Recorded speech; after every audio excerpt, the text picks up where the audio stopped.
السلام علیکم ورحمۃ اللہ وبرکاتہ الحمد للہ رب العالمین والصلاة والسلام علی سید الانبیاء والمرسلین اما بعد۔ معزز سامعین و ناظرین،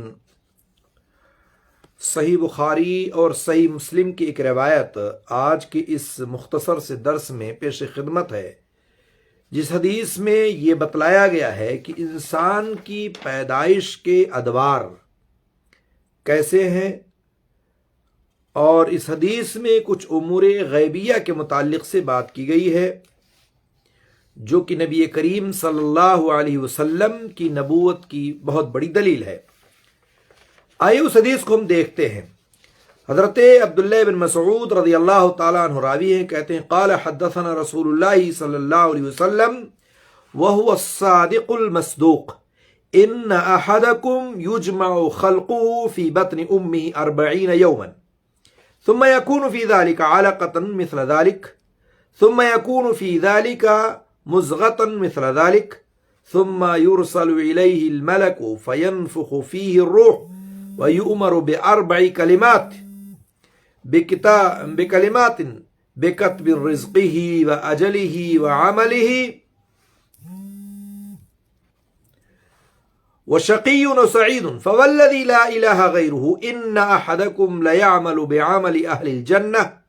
حتى ما يكون بينه وبينها إلا ذراع فيسبق عليه الكتاب فيعمل بعمل أهل النار فيدخلها وإن أحدكم ليعمل بعمل أهل النار حتى ما يكون بينه وبينها إلا ذراع فيسبق عليه الكتاب فيعمل بعمل أهل الجنة فيدخلها۔ متفق علیہ۔ صحیح بخاری اور صحیح مسلم میں یہ روایت موجود ہے۔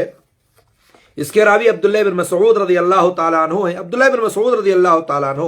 ایک ایسے صحابی ہیں جو نہایت ہی عقل مند اور دانش مند فقہائے صحابہ کرام میں ان کا شمار ہوتا ہے۔ غزوہ بدر اور بہت سارے معرکہ میں ان کی شرکت ہوتی ہے۔ اللہ کے رسول صلی اللہ علیہ وسلم کی خادم خاص تھے، سفر اور حضر کے آپ کے ساتھی تھے۔ اللہ کے رسول صلی اللہ علیہ وسلم کا ان کو بڑا تقرب حاصل تھا۔ حضرت عبداللہ بن مسعود کو صاحب النعلین تھے۔ ان کے مناقب اور فضائل میں بے شمار حدیثیں آئی ہیں اور بے شمار ان کے مناقب و فضائل ہیں، اور مدینہ منورہ میں سن 32 ہجری میں یہ فوت ہوتے ہیں، سن جو ہے تقریباً 60 برس کی عمر میں۔ اس حدیث میں جو بات کہی گئی ہے، حضرت عبداللہ بن مسعود کہتے ہیں کہ اللہ کے رسول صلی اللہ علیہ وسلم نے ہم سے ایک حدیث بیان فرمائی، آپ سچے بھی ہیں اور آپ کی سچائی تسلیم بھی کی گئی ہے۔ کہتے ہیں آپ نے فرمایا تم میں ہر ایک کی تخلیق کو اس کی ماں کے پیٹ میں 40 دن تک نطفے کی شکل میں جمع رکھا جاتا ہے، پھر اتنے ہی دن جمے ہوئے خون کی شکل میں رہتا ہے، پھر اتنے ہی دن گوشت کے لوتھڑے کی شکل میں رہتا ہے، پھر اس کی طرف فرشتے کو بھیجتے ہیں یا فرشتے کو بھیجا جاتا ہے جو اس میں روح پھونکتا ہے۔ اسے 4 باتیں لکھنے کا حکم دیا جاتا ہے۔ کس کو؟ فرشتے کو۔ جس جسم میں روح فرشتہ ڈالتا ہے 120 دن کے بعد اسی روح کو پھونکنے کے بعد اس شخص کے یا اس جسم کے تعلق سے جو ہے 4 باتیں لکھنے کا حکم دے دیا جاتا ہے۔ نمبر 1 رزق، نمبر 2 مدت عمر، کتنی زندگی ہوگی اس کی، نمبر 3 عمل کیسا ہوگا اس کا، اور نمبر 4 نیک بخت یا بدبخت ہوگا۔ 4 باتیں لکھ دی جاتی ہیں، یہاں تک کہ کہتے ہیں اس ذات کی قسم جس کے سوا کوئی معبود برحق نہیں، تم میں سے کوئی اہل جنت کا سا عمل کرتا رہتا ہے، یعنی جنتیوں والا عمل کرتا رہتا ہے، یہاں تک کہ جنت اور اس شخص کے بیچ میں صرف 1 ہاتھ کا فاصلہ رہ جاتا ہے، تو اس کی کتاب یعنی اس کی مقدر، اس کی تقدیر آگے بڑھ جاتی ہے، اور پھر وہ جہنمیوں کا سا عمل کرنے لگ جاتا ہے، پھر جہنم میں چلا جاتا ہے۔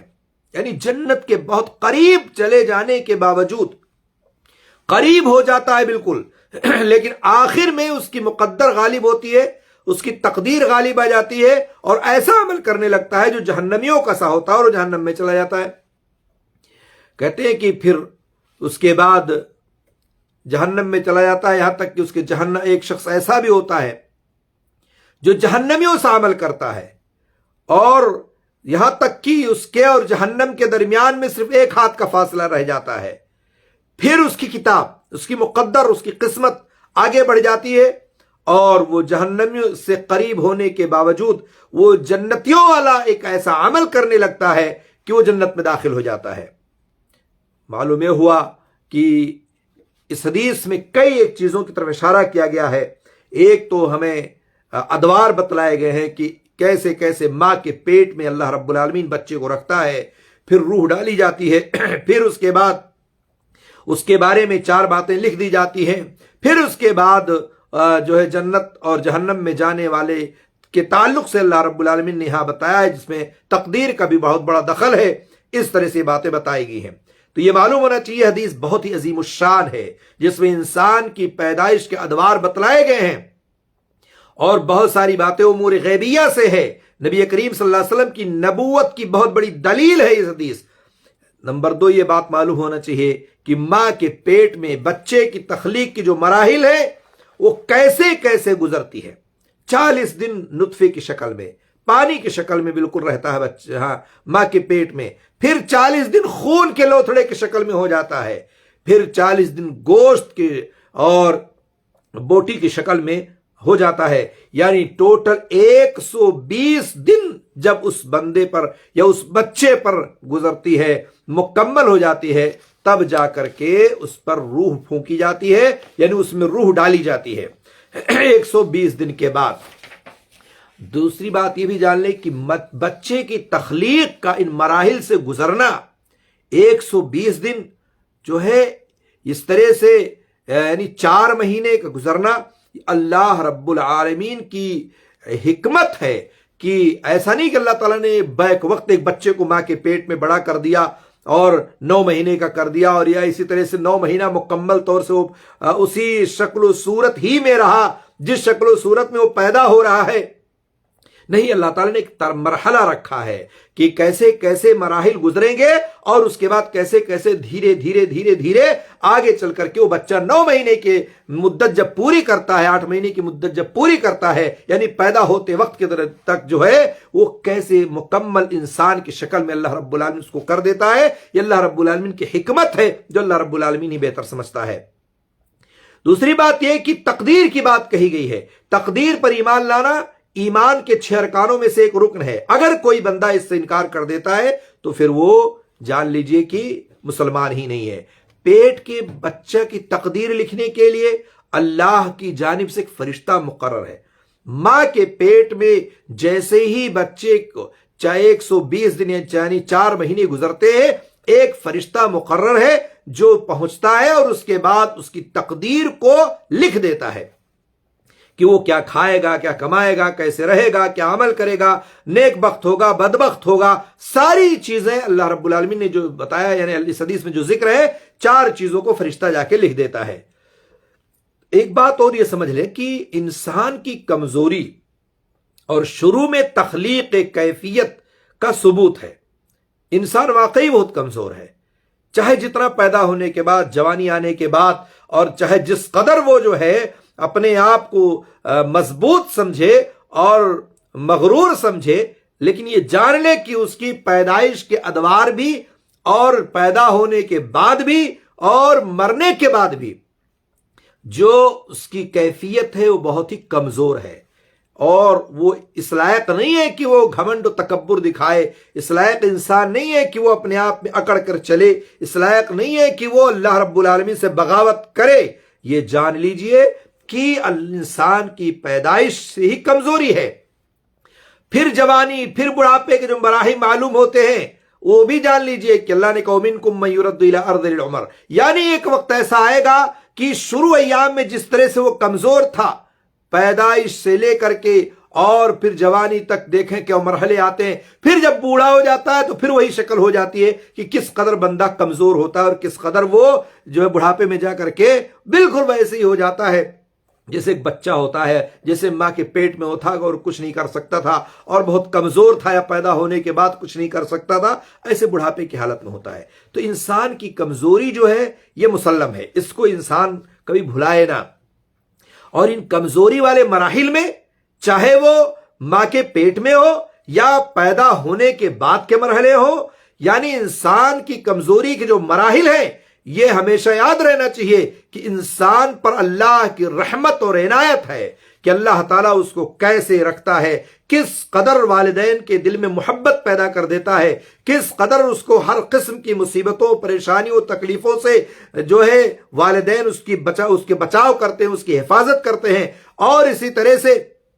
جب بڑھاپے میں پہنچتا ہے تو اس وقت بھی اللہ رب العالمین نے کیسے اس کے لیے انتظامات کیے ہیں، اس کی اولاد کو، اس کے احفاد کو، اور اسی طرح سے اس کے گھر والوں اور اہل خانہ کو، کہ اس کی حفاظت و نگرانی کرتے ہیں، اس کا خاص خیال رکھتے ہیں۔ یہ اللہ رب العالمین کی خاص رحمت ہے، نعمت ہے، یہ جان لے کوئی شخص۔ اس لیے بہت زیادہ انسان کو مغرور نہیں ہونا چاہیے۔ اللہ اگر اپنی رحمت کو چھین لے، اللہ رب العالمین اگر اپنی عنایت کو اٹھا لے، اللہ تعالیٰ اگر والدین کے دلوں سے محبت کو چھین لے تو بچہ ایسے ہی روتا رہے گا، پڑا رہے گا، مر جائے گا، ختم ہو جائے گا۔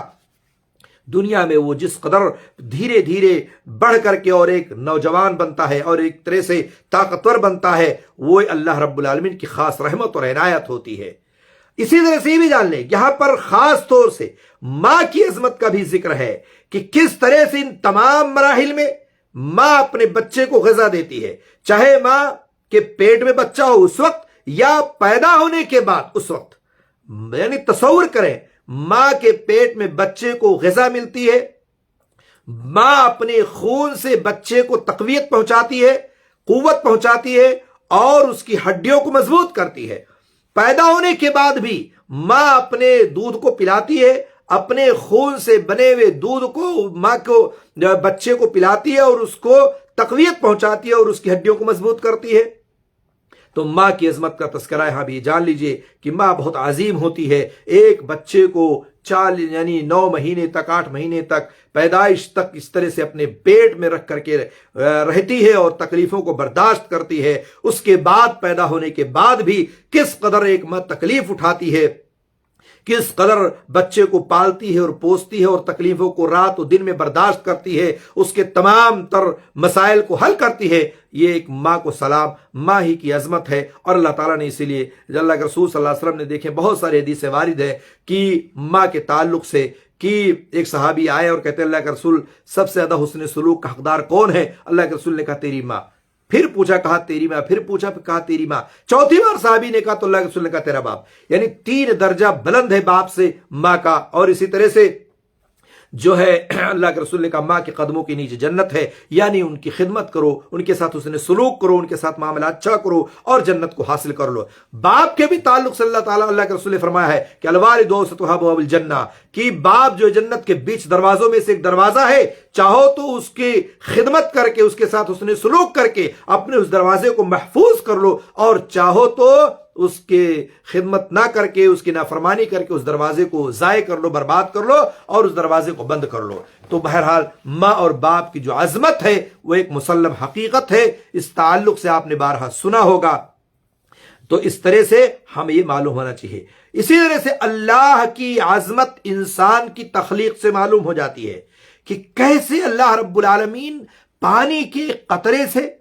جو باپ کے پشت سے نکل کر ماں کے رحم مادر میں جاتا ہے، پانی کا ایک قطرہ ہوتا ہے، اور اللہ رب العالمین ایک قطرے سے مختلف مراحل پیدا کر دیتا ہے، یعنی گوشت، پوشت، اور اسی طرح سے لوتھڑا، پھر ہڈیاں، پھر جسم، پھر اس کے بعد پیدائش کے مرحلے اور مکمل انسان کی شکل میں اللہ رب العالمین ماں کے پیٹ سے اس کو پیدا کرتا ہے۔ یہ اللہ رب العالمین کی عظیم حکمت ہے۔ اگر انسان غور کرے، فکر کرے تو اللہ رب العالمین کو کبھی نہیں بھلا سکتا ہے۔ وہ یہ مراحل جو پیدا ہوتے ہیں، یہ کوئی ایسا مرحلہ نہیں ہے کہ انسان اس کو کر سکے، یہ اللہ رب العالمین کی ذات ہی کر سکتا ہے۔ پیٹ کا بچہ پر 120 دن گزر جانے کے بعد، یہاں ایک مسئلہ ہے کہ اگر 120 دن ماں کے پیٹ میں بچہ رہ گیا اور اس کے بعد جو ہے روح ڈال دی گئی، 4 چیزیں اس کے اوپر لکھ دی گئیں، تو اس بچے کا اسقاط کرنا، اس بچے کا گرانا جائز و درست نہیں ہے، کیونکہ اتنے دنوں کے بعد یعنی 120 دنوں کے بعد اس کے جسم میں جان ڈال دی جاتی ہے، اور کسی بھی جان کو ناحق قتل کرنا حرام ہے۔ البتہ اس سے پہلے یعنی 120 دن سے پہلے اسقاط کرانا، حمل کو گرانا یہ اس کے بارے میں علماء کے یہاں اختلاف ہے، مگر زیادہ راجح یہی ہے کہ وہ بھی جائز نہیں، وہ بھی درست نہیں ہے کہ آپ 120 دن سے پہلے جو ہے حمل کو ضائع کر دے، برباد کر دے۔ ہاں اگر کوئی عذر شرعی ہو، شرعی مصلحت ہو، کوئی مسئلہ درپیش ہو، ڈاکٹر اس پر آپ کو یہ کہے کہ یہ مسئلہ آپ کے سامنے ہے، تو ایسی صورتحال میں شرعی مصلحت اور عذر شرعی کی بنا پر جو ہے اسقاط کرانے کے بارے میں بہت سارے علماء جواز کا فتویٰ دیتے ہیں، لیکن وہ بھی 120 دن سے پہلے روح ڈالے جانے کے بعد تو قطعاً جائز و درست نہیں ہے۔ البتہ 120 دن سے پہلے بہت سارے علماء کہتے ہیں، لیکن یہ بھی جائز و درست نہیں ہے اگر کوئی مصلحت نہیں ہے۔ زیادہ راجح ہے کہ نہ گرایا جائے، زیادہ بہتر ہے۔ روح پھونکے جانے کے بعد جو بچہ پیٹ سے گر جائے، یعنی 120 دن کے بعد اگر کوئی بچہ ماں کے پیٹ سے ساقط ہو گیا یا اسی طرح سے کسی بھی شکل میں کوئی بھی شکل اختیار کر گیا اور ماں کے پیٹ سے باہر ہو گیا، تو اس بچے کو غسل دیا جائے گا، اس کو کفن دفن کی جائے گی، اس پر جنازے کی نماز ادا کی جائے گی، کیونکہ روح پھونکے جانے سے پہلے اسقاط کا یہ حکم نہیں ہے، روح پھونکے جانے کے بعد یہ معاملہ ہوتا ہے۔ 4 مہینے سے پہلے اگر وہ گر گیا تو اس پر کچھ نہیں ہے، لیکن جب 4 مہینے گزرا، روح پھونک دی گئی، اب اس کے بعد اس کو کفن دفن جنازہ سارے وہی کام کیے جائیں گے جو ایک میت پر کیے جاتے ہیں۔ انسان کی تقدیر میں اس کی ماں کے پیٹ میں جو لکھ دی جاتی ہے اسے تقدیر عمری کہتے ہیں۔ تقدیر کی 4 قسمیں ہیں، ایک تقدیر ازلی ہے، ایک تقدیر ثنوی ہے، ایک تقدیر عمری ہے، ایک تقدیر یومی ہے۔ کہتے ہیں کہ انسان کے پیٹ میں جو تقدیر لکھی جاتی ہے اسے تقدیر عمری کہتے ہیں، اور اس سے پہلے والی جو تقدیر تھی جو لوح محفوظ میں لکھی جا چکی تھی اسے تقدیر ازلی کہتے ہیں۔ اور ہر سال شب قدر میں جو تقدیر لکھی جاتی ہے اسے تقدیر حولی کہتے ہیں، یعنی سنوی کہتے ہیں، اور ہر روز جو تقدیر لکھی جاتی ہے اسے تقدیر یومی کہتے ہیں۔ تقدیر پر ایمان کا تقاضا یہ ہے کہ انسان اللہ کی تقسیم کردہ روزی پر راضی رہے، کیونکہ وہی اس کی قسمت میں ہے، اور اس رزق کی تکمیل کے بغیر اس کی موت نہیں ہو سکتی ہے۔ جتنا آپ کے مقدر میں روزی لکھی ہوئی ہے، جب تک اتنا مل نہیں جائے گا جب تک آپ کو موت نہیں آئے گی۔ جس طرح موت آپ کا پیچھا کرتی ہے اسی طرح سے روزی بھی آپ کے پیچھے ہے، جب تک روزی مکمل مل نہیں جاتی ہے جب تک آپ کو موت نہیں آنے والی ہے۔ اسی لیے کہا جاتا ہے کہ آدمی دوسروں کی دولت پر نظر نہ رکھے، بلا ضرورت کسی کے سامنے دستے سوال نہ کرے، نہ پھیلائے، بلکہ روزی کمانے کے اسباب اور ذرائع کو اختیار کرے۔ نبی کریم صلی اللہ علیہ وسلم کا ارشاد ہے، جو پاک دامنی چاہتا ہے اللہ تعالیٰ اسے پاک دامن کر رکھتا ہے، اور جو بے نیازی چاہتا ہے اللہ تعالیٰ اسے بے نیاز کر دیتا ہے۔ صحیح بخاری و صحیح مسلم کی روایت ہے۔ تو کسی کے سامنے ہاتھ پھیلانے کی ضرورت نہیں ہے، آپ اسباب اختیار کریں، جتنی روزی آپ کے حق میں لکھی ہوئی ہے اتنا آپ کو مل کر کے رہے گی۔ ہر انسان کی موت اسی وقت مقدر ہے جبکہ وہ اپنی ماں کے پیٹ میں تھا، اور کس ساتھ اور کس ملک میں مرے گا یہ بھی لکھ دی گئی ہے۔ اس کو نہیں پتا ہے کہ میں کہاں مروں گا، لیکن اس کے ماں کے پیٹ میں یہ چیز لکھ دی گئی تھی کہ وہ کہاں مرے گا، کس وقت مرے گا، اور کس گھنٹے اور کس منٹ اور کس سیکنڈ میں مرے گا، ساری چیزیں لکھ دی گئی ہیں، اس لیے اس کے مقدر میں یہ چیز موجود ہے۔ ہر انسان کا عمل انجام دونوں مقدر ہے، جیسا کوئی کرے گا ویسا وہ بھرے گا۔ اگر کوئی آپ سے یہ پوچھے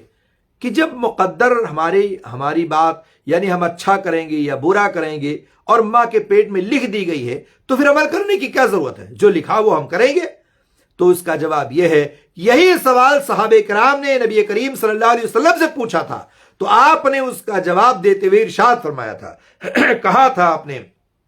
کہ عمل کرو، کیونکہ ہر شخص کے لیے وہی راستہ آسان ہوگا جس کے لیے اسے پیدا کیا گیا ہے۔ اگر نیک بخت ہے تو نیک بختوں کا سا عمل اس کے لیے آسان ہو جائے گا، اگر بدبخت ہے تو بدبختوں کا سا عمل اس کے لیے آسان ہو جائے گا۔ اس لیے کوئی یہ نہ کہے کہ لکھ دیا گیا تو جو ہے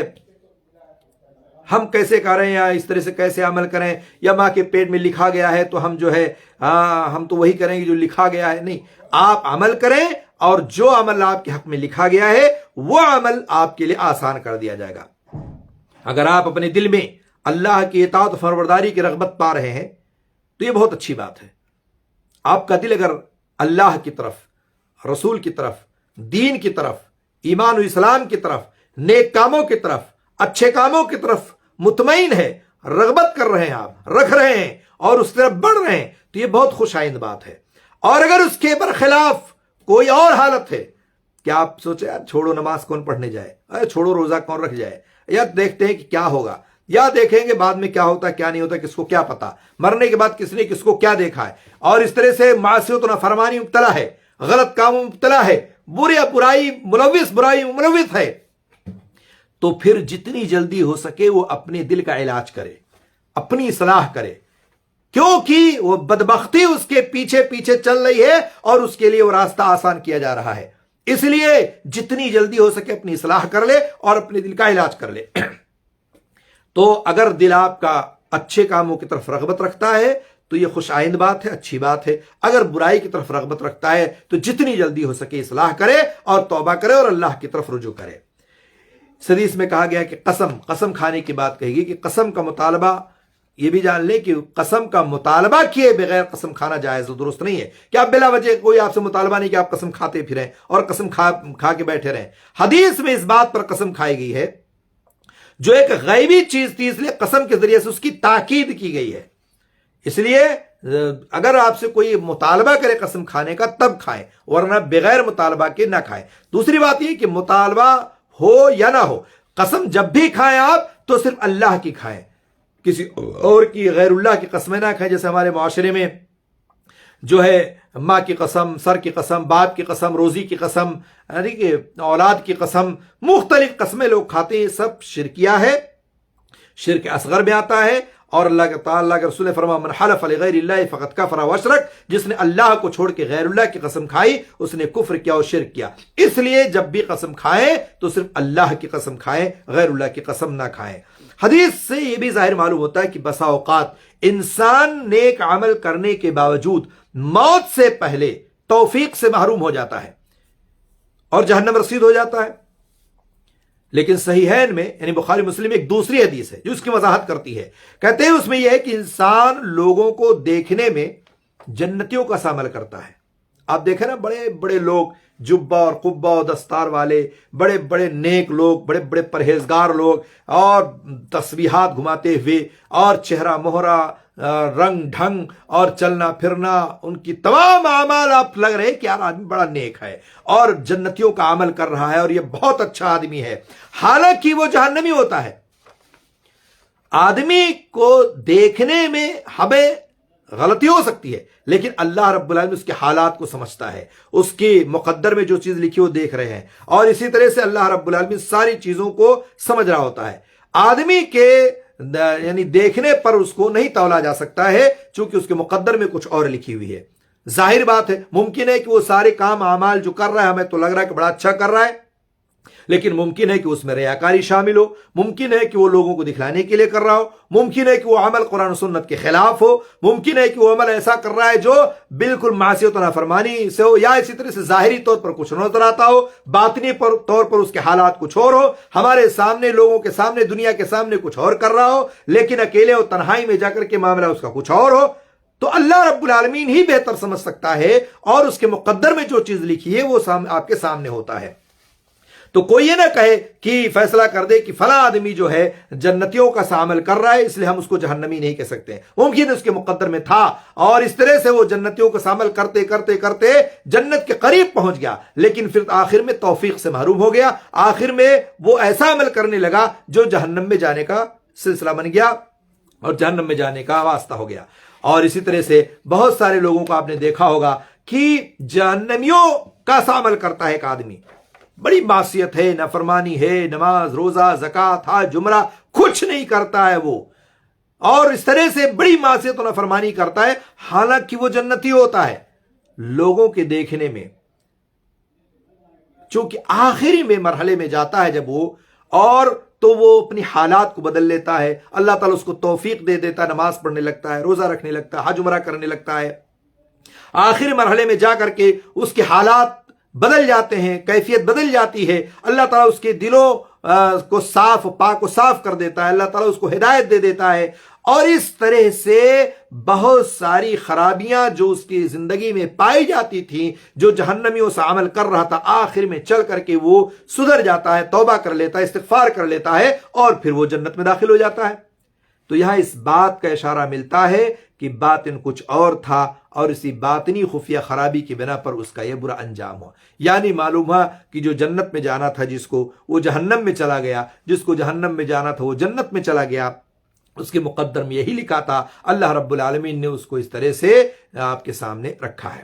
اس حدیث میں ایک مسلمان کو یہ سبق ملتا ہے کہ ہمیشہ سوء خاتمہ سے اس کو ڈرتے رہنا چاہیے، ہمیشہ اس کو اس بات کا خوف ہونا چاہیے کہ ہماری موت کہیں بری موت نہ ہو، اس لیے ہمیشہ وہ اچھا کام کرے، اچھا کام کرے گا تو یقیناً اچھے کام کرتے وقت ہی اس کی موت ہوگی۔ اب ایک آدمی ہمیشہ گانا سنتا ہے، ظاہر سی بات اسی حالت اس کی موت ہو سکتی ہے۔ مثال کے طور پر ایک ڈرائیور ہے، گاڑی چلاتا ہے، اور اپنی گاڑی چلاتے ہوئے خوب تیزی سے ساتھ گانا چلاتا ہے، کان میں لیڈ لگائے ہوئے ہے، بلوٹوتھ لگائے ہوئے ہے، ایئر فون لگائے ہوئے، اور گانا سنتے ہوئے جا رہا ہے، ایکسیڈنٹ ہو گیا، مر گیا۔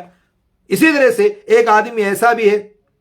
جو اسی گاڑی میں ہے اور اس کے بعد تلاوت سن رہا ہے، تقریر سننا ہے، درس سننا ہے، اچھی چیزیں سننا ہے، اس کی موت ہو گئی۔ تو اس لیے کوئی ایسا کام اپنی زندگی میں انسان جان بوجھ کے نہ کرے کہ اگر اس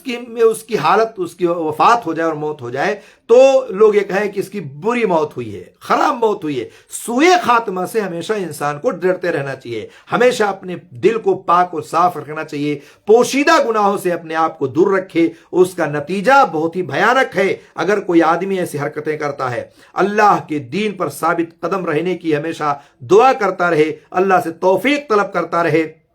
حسن خاتمہ کا مطالبہ کرتا رہے، اللہ رب العالمین سے کہتا رہے، دعا کرتا رہے، اور کہے یا مقلب القلوب ثبت قلوبنا علی دینک، کہ اے دلوں کے پھرنے والے اپنے دین پر ہمارے دلوں کو جمع دے۔ یہ ہمیشہ ایک انسان کو دعا کرتے رہنا چاہیے۔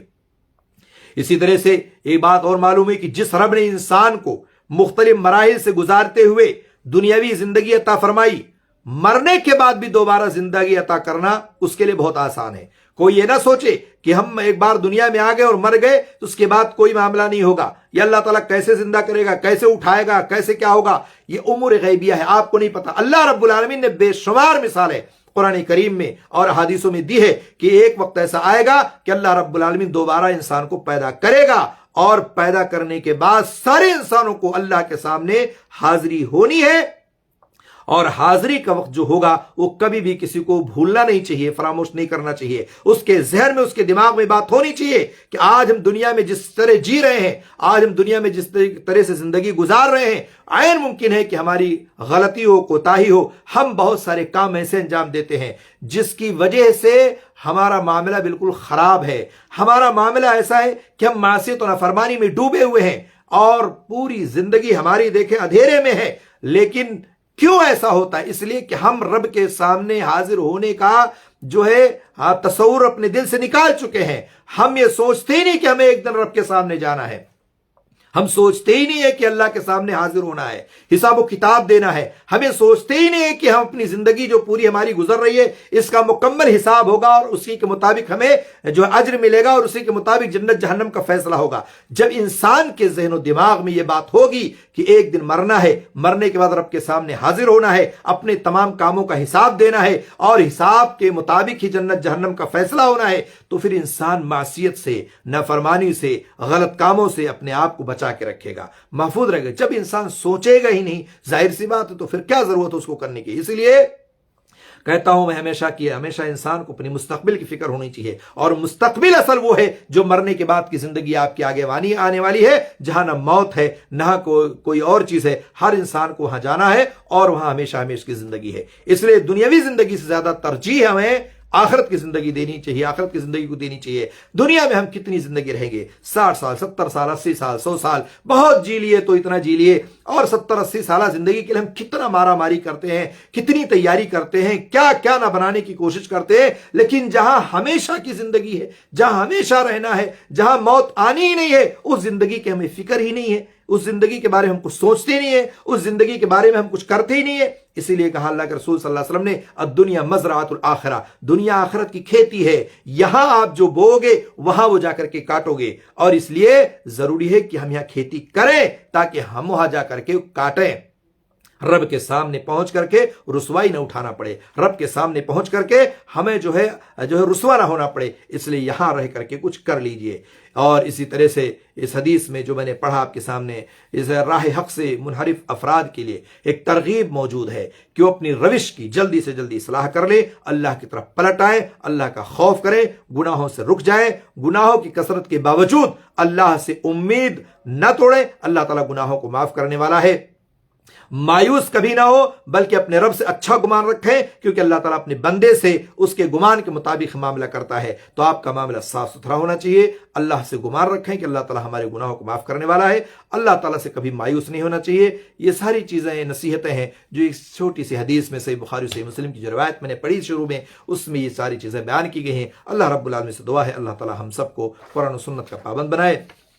اور اللہ تعالیٰ ہم سب کو کہنے اور سننے زیادہ اس پر عمل کی توفیق عطا فرمائے۔ آمین رب العالمین۔ والسلام علیکم ورحمۃ اللہ وبرکاتہ۔